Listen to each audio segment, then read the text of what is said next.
For more than 2 decades, the Taliban have put children on the front lines of Afghanistan's armed conflicts. They have used children as fighters to plant and detonate improvised explosive devices, IEDs, and as suicide bombers. Thousands of children may remain in their ranks today. The Taliban's current efforts to establish a government in Afghanistan provide an opportunity for the international community to push for an end to child recruitment and for the release of children from Taliban forces. Taliban commanders long have relied on madrasas or Islamic religious schools to train and provide children as soldiers. Boys as young as 6 were indoctrinated and by age 13 often had learned to use firearms. Children between 13 and 17 were often used to fight. Other parties to the conflict, including the US-backed Afghan government and pro-government forces, reportedly also recruited and used children. The Taliban used children to carry out suicide and other dangerous attacks, often recruiting them through deception, with promises of money or other incentives, and threats.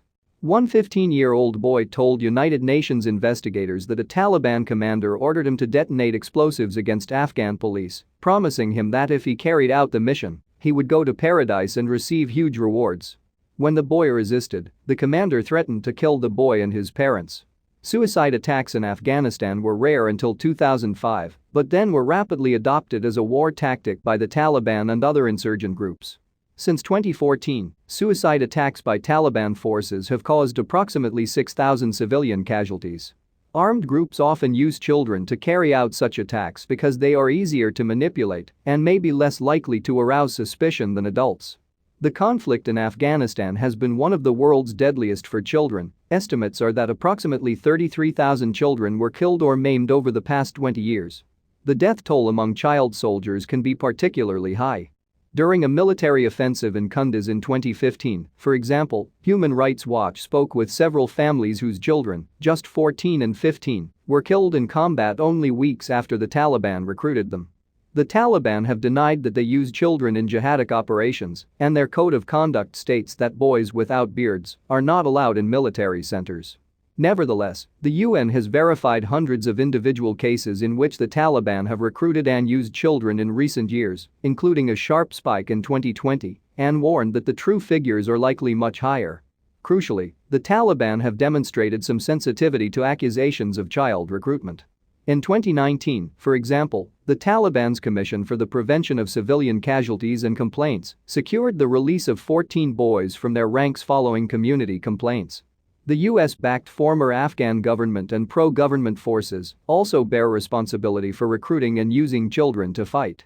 In addition, the former government's harsh treatment of children suspected of Taliban involvement most likely fueled anti-government resentment. Instead of providing children with rehabilitation assistance, as international law requires, security forces systematically detained and tortured hundreds of children, some as young as 10, for suspected association with armed groups. UN investigations found that nearly 44% of children detained for conflict-related charges reported torture a higher rate than for adult detainees. We do not know what has happened to these children. During this time of transition, the international community should take several steps to help end the use of child soldiers in Afghanistan.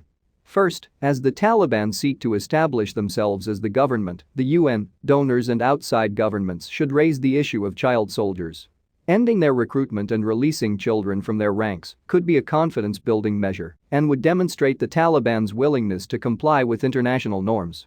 Second, the UN Security Council should continue to support robust United Nations assistance mission in Afghanistan, UNAMA, monitoring of violations against children, including recruiting and using children in the Taliban ranks.